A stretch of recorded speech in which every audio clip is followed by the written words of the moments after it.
Everyone, कैसे हैं आप सभी। वेलकम है आप सभी का मेरे चैनल फोकस ऑन स्टडी पर। आज की क्लास में हम मनोविज्ञान का मोस्ट इम्पॉर्टेंट टॉपिक अधिगम पढ़ेंगे कि अधिगम में कौन कौन से पार्ट्स हैं, अधिगम के अंतर्गत हम क्या क्या सीख सकते हैं। तो अधिगम में कौन कौन से टॉपिक्स हैं जो एग्जाम में पूछे जाते हैं, तो ये सब आज हम पढ़ेंगे। पहले हम देखते हैं कुछ जनरल व्यू कि अधिगम के अंतर्गत हमें कौन कौन से टॉपिक्स पढ़ने हैं। ठीक है, अधिगम जानेंगे कि अधिगम का अर्थ क्या होता है, परिभाषा क्या होती है। ठीक है, तो सबसे पहले हमें क्या पढ़ना है, अधिगम का अर्थ पढ़ेंगे हम। ठीक है, परिभाषा पढ़ेंगे,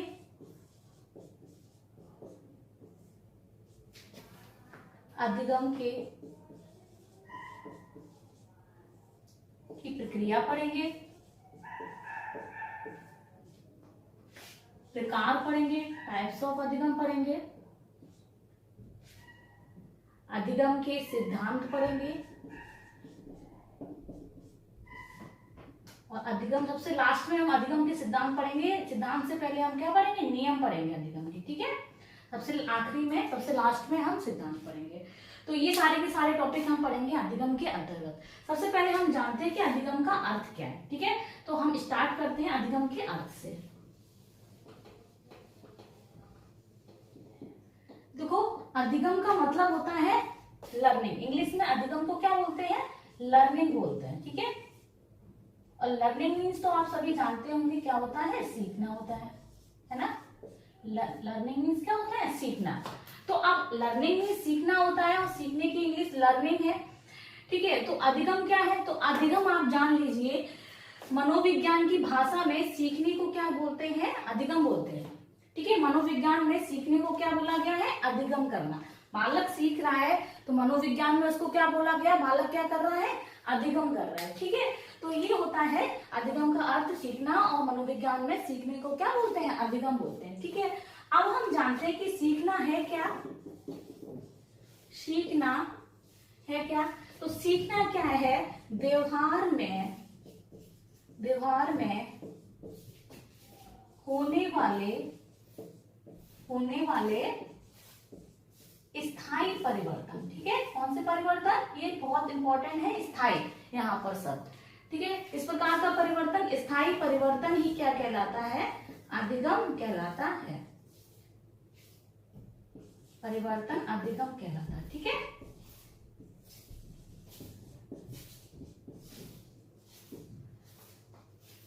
जो अधिगम होता है वो निरंतर चलने वाली प्रक्रिया है। बालक के जन्म से ही अधिगम प्रारंभ हो जाता है और जीवन पर्यंत अधिगम बालक करता रहता है। ठीक है, तो मतलब बालक जन्म से लेकर, जन्म के बाद से लेकर मृत्यु पर्यंत, मृत्यु से पहले तक बालक हमेशा सीखता ही रहता है। तो सीखने के कारण जो कैसा परिवर्तन आता है बालक के व्यवहार में, स्थायी परिवर्तन आता है, वही कहलाता है अधिगम।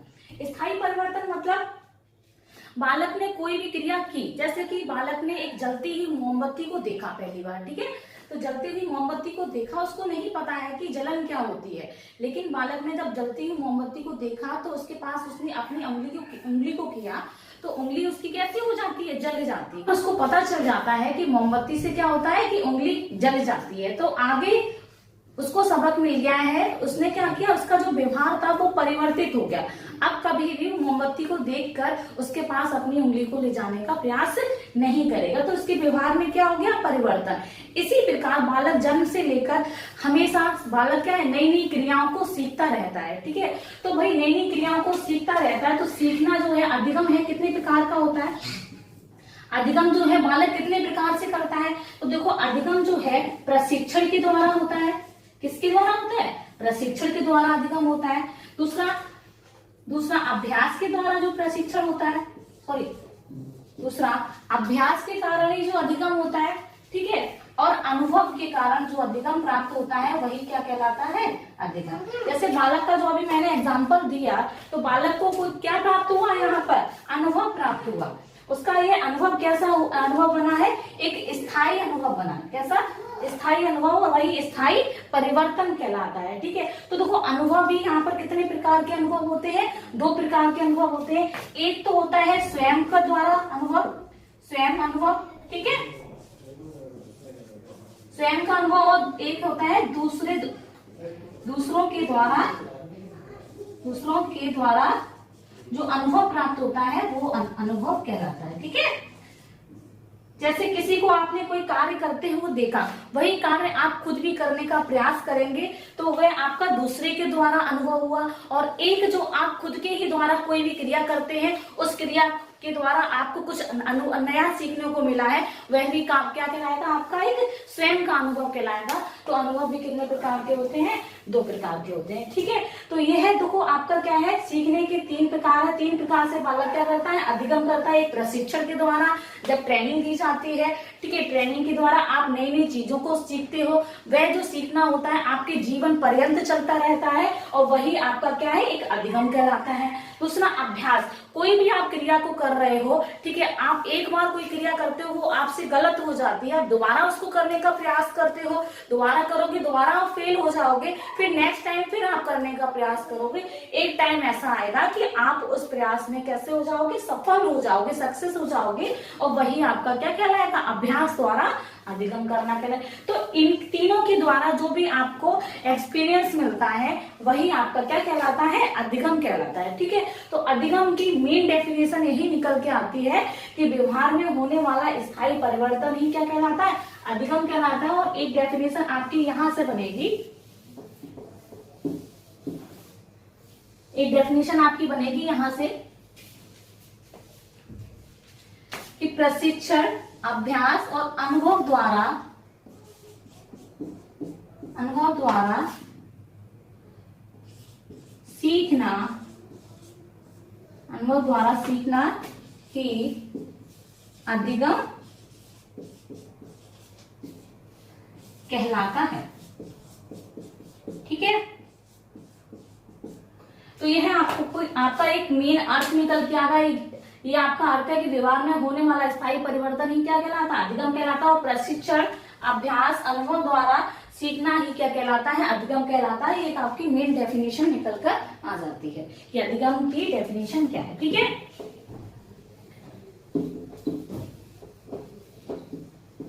आगे हम पढ़ते हैं कि अधिगम की स्टेप्स क्या है, किस प्रकार से अधिगम आगे रन करता है, तो हम पढ़ते हैं। ठीक है, तो सबसे पहले बालक क्या करता है, सबसे पहले बालक क्या करता है, बालक अनुभव करता है। क्या करता है, अनुभव करता है। ठीक है, मतलब किसी को देखेगा, किसी को देखकर बालक क्या करेगा, सीखेगा।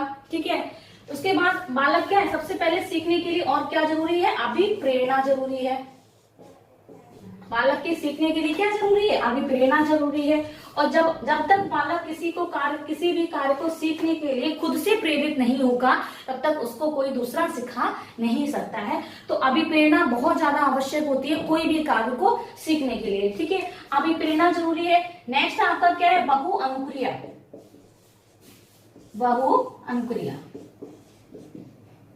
Multiple response. ठीक है,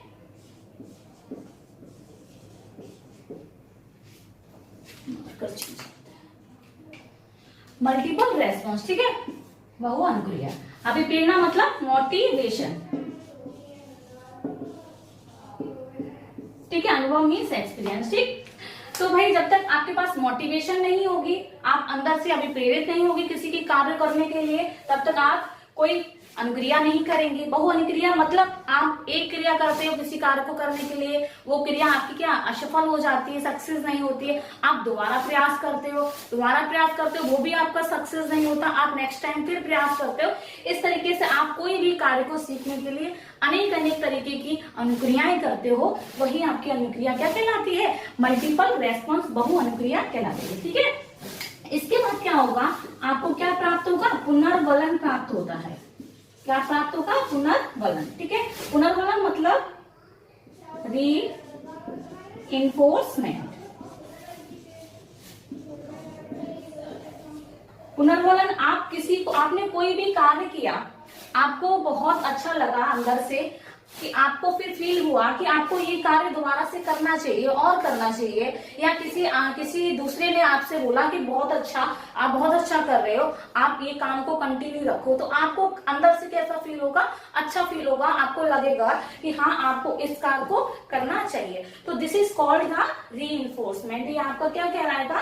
रीइंफोर्समेंट, पुनर्बलन कहलाएगा। पुनर्बलन देखो, आप पुनर्बलन भी दो प्रकार के होते हैं, एक होता है निगेटिव पुनर्बलन और एक होता है पॉजिटिव इन्फोर्समेंट और निगेटिव रीइंफोर्समेंट। तो दो प्रकार के पुनर्बलन होते हैं। निगेटिव में क्या होता है कि जब हम किसी कार्य को कर रहे होते हैं, सामने वाले से हमें क्या है, कुछ अच्छा नहीं सुनने को मिलता है, गलत सुनने को मिलता है। बोलते हैं कि आप बहुत बेकार कर रहे हो, आपको ऐसा नहीं करना चाहिए, गंदा काम कर रहे हो, गलत है। तो ये इस तरीके से आपके अंदर आपको फील होगा कि अरे नहीं, आप नहीं करोगे, ये काम अच्छा नहीं है, आप नहीं कर सकते हो। तो ये आपका किस प्रकार का? निगेटिव पुनर्बलन कहलाएगा, ठीक है। और पॉजिटिव क्या हो जाता है कि आप चाहे भले ही खराब काम कर रहे हो, लेकिन सामने वाला आपको क्या शाबाशी दे रहा है, इसलिए कि आपको अंदर से अच्छा फील हो, आप आगे चल के उसको और अच्छा बेहतर बनाने का प्रयास करो। तो this is called the positive reinforcement, ठीक है। आगे चल के क्या होता है कि पुनर्बलन जब मिलता है तो आप क्या करते हो? अभ्यास करते हो, ठीक है, प्रैक्टिस करते हो।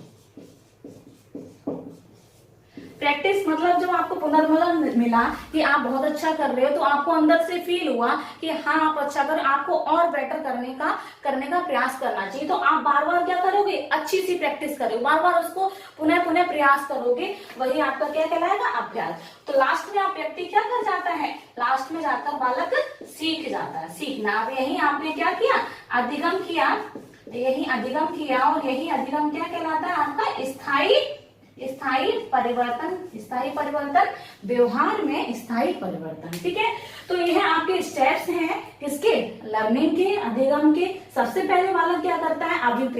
अभिप्रेरित होता है। जब तक अभिप्रेरित नहीं होगा तब तक वह अनुक्रिया नहीं करेगा, और अनुक्रिया नहीं करेगा तो पुनर्बलन प्राप्त नहीं होगा, पुनर्बलन नहीं मिलेगा तो अभ्यास नहीं होगा, और लास्ट में बालक सीख भी नहीं सकता है, ठीक है। तो लास्ट में फिर क्या होता है? जाके अधिगम होता है जाके। तो यह हमारी एक छोटी सी प्रोसेस थी किसकी? अधिगम की। इसके बाद हम पढ़ते हैं अब परिभाषा, जो कि बहुत इंपॉर्टेंट है। अधिगम की एक परिभाषा आपकी टेट के एग्जाम में आती है। आगे पढ़ेंगे हम परिभाषा, डेफिनेशन ऑफ लर्निंग, ठीक है। सबसे पहली डेफिनेशन है गेट्स के अनुसार। गेट्स मनोवैज्ञानिक है, ठीक है। इनके द्वारा जो डेफिनेशन है, अनुभव व प्रशिक्षण के कारण, अनुभव व प्रशिक्षण के द्वारा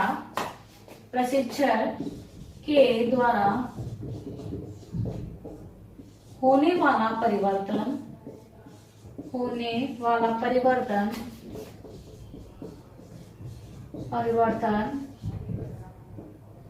ही अधिगम है, ठीक है।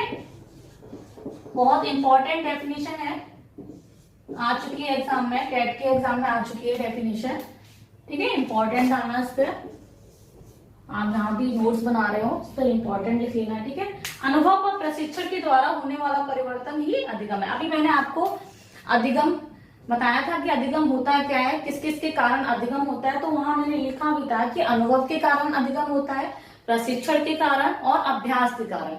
इन तीनों के कारण ही अधिगम आपका कैसा होता है? स्थायी होता है, ठीक है। बाकी और किसी के कारण भी दे रखा हो तो वो आपका अधिगम की डेफिनेशन नहीं मानी जाएगी। तो इन तीन शब्द को आप अपनी जितनी भी डेफिनेशन है उन डेफिनेशन में आप जरूर लिखा हुआ देखेंगे, ठीक है। नेक्स्ट है क्रो व क्रो के अनुसार। तो क्रो व क्रो के अनुसार क्या है? अधिगम ज्ञान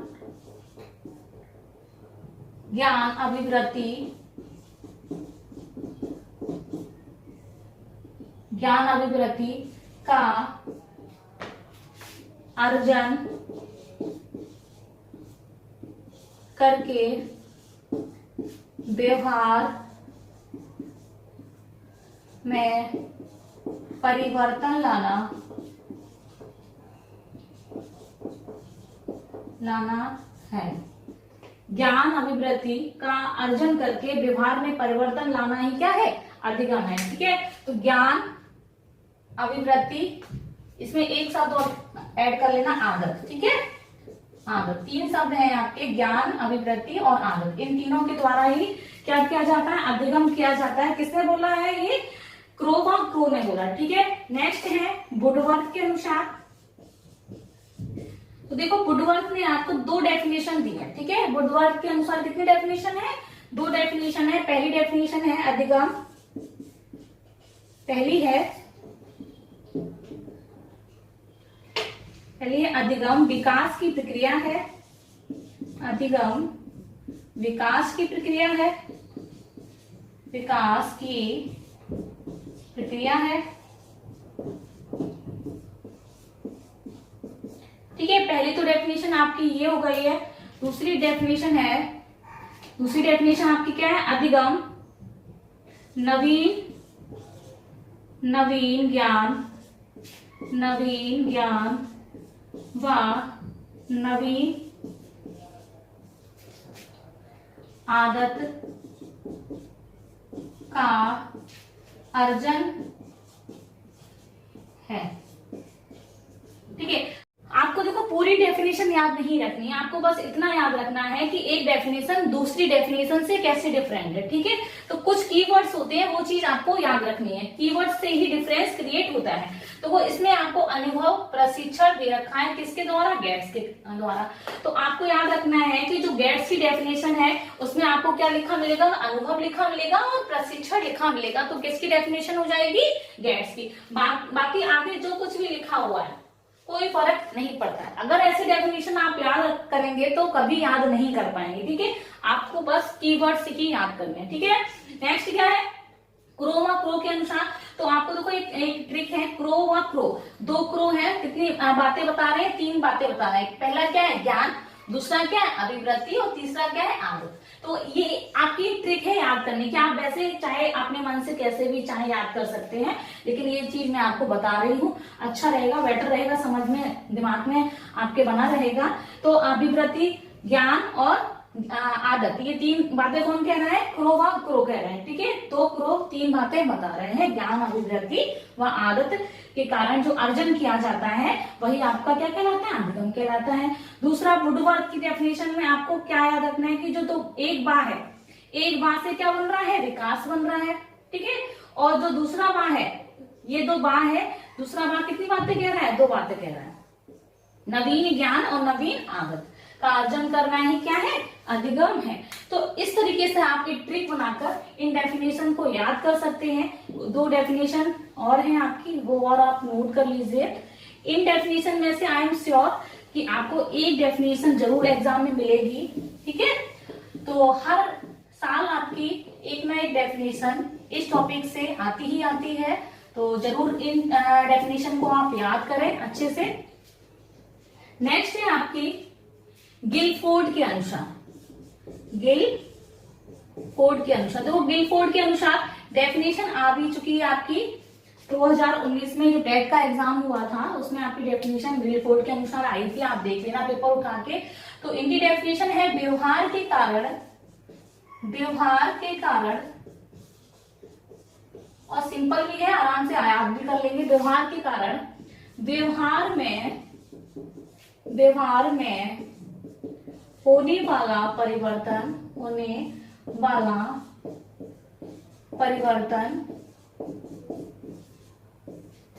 ही अधिगम है,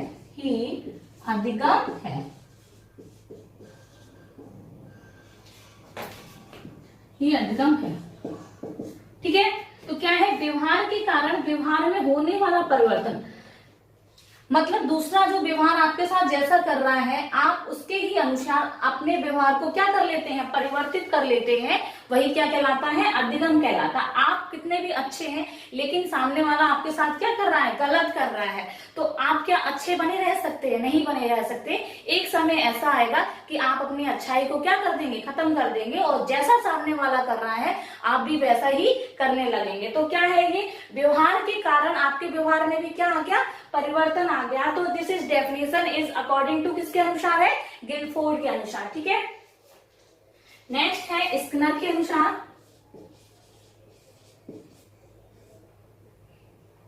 स्किनर के अनुसार, स्किनर ने क्या बोला,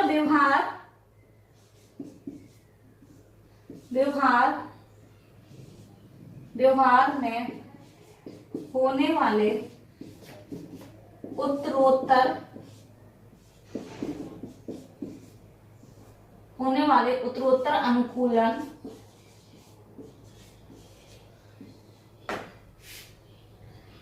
अनुकूलन ही क्या है, अधिगम है।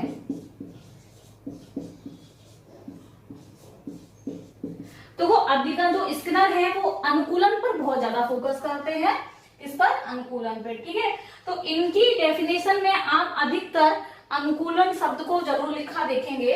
तो एक इनका ये कीवर्ड बना लेना कि बहुत सिंपल भी हो जाएगा आपके लिए याद करना कि आपको डेफिनेशन में अनुकूलन मिलेगा लिखा हुआ, तो आप किसके अनुसार मानेंगे, स्किनर के अनुसार मानेंगे, आपकी डेफिनेशन सही होगी। आपको पूरी डेफिनेशन याद करने की जरूरत नहीं है। ठीक है, तो एक अनुकूलन लिखा मिलता है इनकी डेफिनेशन में, और दूसरा पुनर्वलन शब्द भी इनकी डेफिनेशन में लिखा मिलता है। तो ये दो शब्द जो होते हैं वो स्किनर की डेफिनेशन में अधिकतर आपको लिखे मिलेंगे, तो आप आसानी से याद कर लेंगे। गिलफोर्ड की डेफिनेशन भी आपको याद हो गई होगी। तो ये आपकी कुछ डेफिनेशन थी अधिगम की, बहुत इंपॉर्टेंट डेफिनेशन है, आपको याद हो गई होंगी, और दोबारा से आप इसको रिवाइज कर लेना। मैं यहाँ आपको साइकोलॉजी का पूरा कोर्स करा रही हूँ, और हमारा पूरा प्रयास रहेगा कि मैं आपको कंप्लीट कोर्स कराऊं। कुछ दिनों से मेरी वीडियो नहीं आ पाई थी, उसके लिए सॉरी, क्योंकि कुछ प्रॉब्लम थी, इसलिए मैंने वीडियो को अपलोड नहीं कर पाया। और मैं पूरा प्रयास करूंगी कि आपकी ये सारी क्लासेस कंप्लीटली हो जाएं। ठीक है, तो आप बने रहें मेरे साथ। अगर मेरे चैनल को आपने सब्सक्राइब नहीं किया तो प्लीज लाइक करें, सब्सक्राइब करें। आपके जो friend TET, super TET, CTET की प्रिपरेशन कर रहे हैं, आप उनको भी शेयर करिए, उनको भी जोड़िए, उनको बताइए कि आप अच्छे से चाइल्ड साइकोलॉजी की अगर प्रिपरेशन करना चाहते हैं तो जुड़िए इस चैनल से। ठीक है, तो best of luck for your study. ठीक है, अच्छे से स्टडी करते रहिए, बने रहिए मेरे साथ। थैंक्स, आज के लिए मिलते हैं नेक्स्ट क्लास में।